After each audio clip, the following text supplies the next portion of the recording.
Today, I'm making what I call my master stock. This is a beautiful all-purpose stock you could use all year for all types of recipes, and it turns into a beautiful sauce. I'm going to use a bunch of leftovers here as well as some new products. These are chicken wings from that big football game that you might get copyrighted if you say its full name of, but they were just roasted and then frozen so that skin's nice and brown, which will help the color of your stock. We're also going to use some pig bones here. These are from around the ankle, so they're good in fattiness, they're good in collagen, everything you're looking for in a stock. And then these are chicken wing tips. These were under $2 for that entire package of them. A real nice alternative to paying, a good amount of money at your local butcher for wings.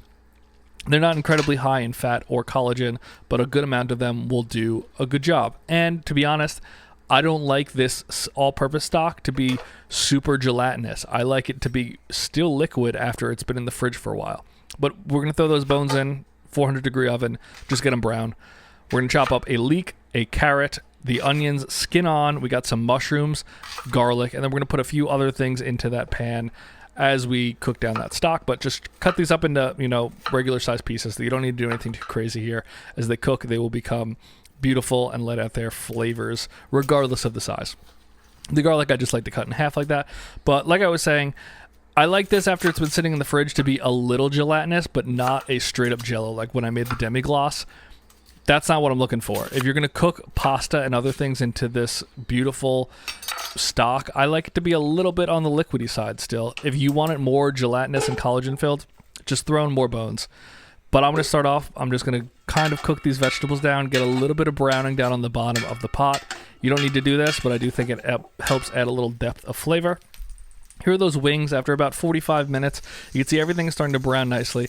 I don't want to get the wing tips too brown, but everything else is right where I want it. So we're going to start to fill up that stock pot with those.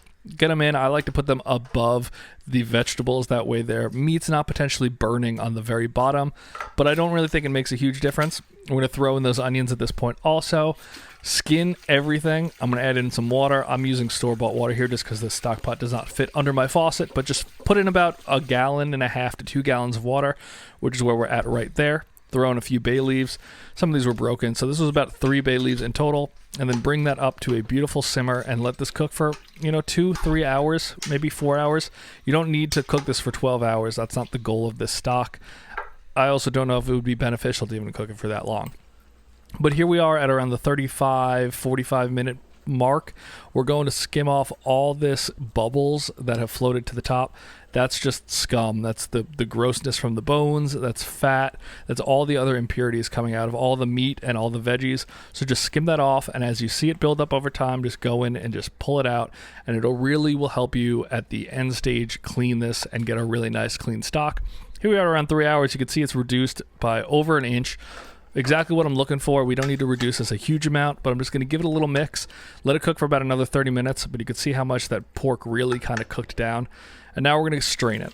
We're going to strain it multiple times, but just for this first stage, I'm going to run it through 2 mesh strainers, and that's it. We're going to let it come down to a room temperature after that, and then we're going to go from there. But we don't need to put this in the fridge overnight. We don't need to let it solidify. You can see it's pulling out a very large amount of sediment and gunk, and that's exactly what you're looking for. You don't want that in your stock. It'll kind of make it feel gritty, and it just won't taste very nice.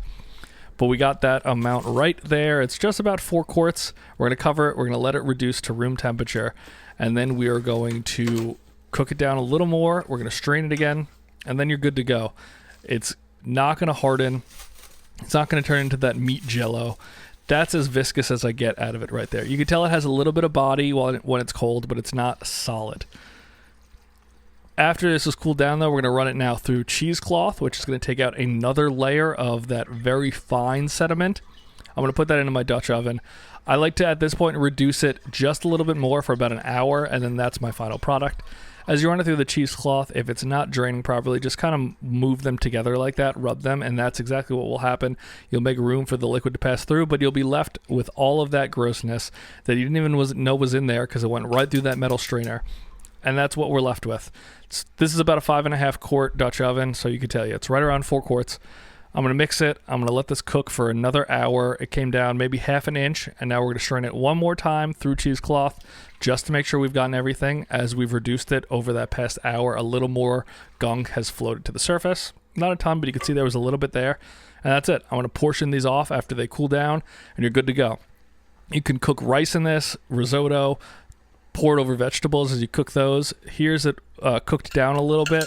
Added a little bit of butter, a little bit of cream, and you have this beautiful pan sauce that you can pour over chicken or anything. Cook pasta in this. Have this all year. This is a if you're only going to make one stock this year, this is the one to make. Trust me, it is absolutely all-purpose, and the flavors are fantastic.